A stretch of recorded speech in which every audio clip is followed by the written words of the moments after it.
যেদিন জয়সলমীর পৌঁছালাম সেদিন দু একটা হাভেলি দেখার পরে আমরা চলে গেলাম। মেন আকর্ষণ হচ্ছে যে আমাদের জয়সলমীর ফোর্ট। এটা ঢুকে যাচ্ছে আমরা জয়সলমীর ফোর্টের একদম গেটের কাছে। আমাদের হোটেল থেকেই গাইড দিয়েছিল, সেই গাইড আমাদের বলে দিচ্ছিলেন যে এখানের পুরো হিস্ট্রিটা। তো ঢুকতেই তো সেই আমাদের পুরনো সিনেমার কথা মনে পড়ে গেল।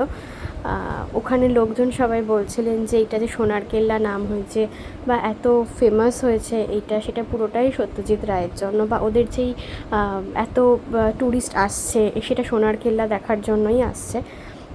তো খুবই ভাল লাগলো একজন বাঙালি হিসাবে এতটা দূরে গিয়ে তাদের ওখানকার লোকের মুখে এই কথাটা শুনে।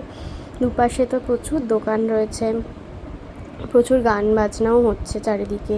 ওখানকার যে লোকাল আর্টিস্ট তারা এরকম গান করছে।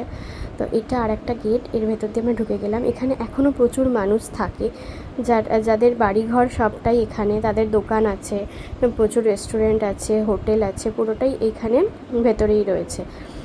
এখানে আরেকজন গান করছেন। এখানে অটো, গাড়ি, বাইক সবটাই ঢুকে যাচ্ছে। এটা একটা লিভিং ফোর্ট।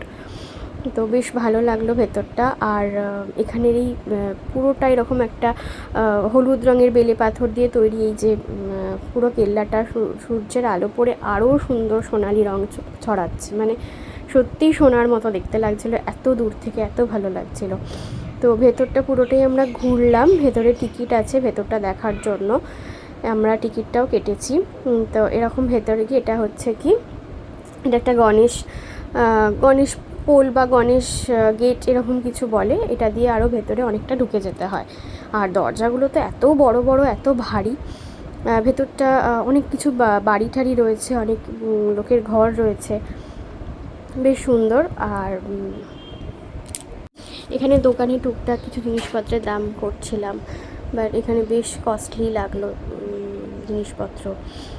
আর এদের তো বিজনেসটা শুধুমাত্র এই ট্যুরিস্ট যতদিন থাকে ততদিন, এই গরমকালটা তো সেরকম এদের হয় না।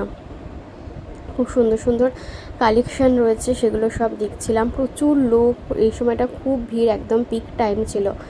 এই জায়গাটা যেখানে চলে এলাম এটা একদম ভেতরটা কি সুন্দর, এত সুন্দর কাজ করা। কিন্তু এই যে ঘরগুলোর ভেতরে যখন ঢুকছি, গরম কিছু বোঝাই যাচ্ছে না, মানে এত সুন্দর একটা ঠান্ডা হাওয়া আসছে।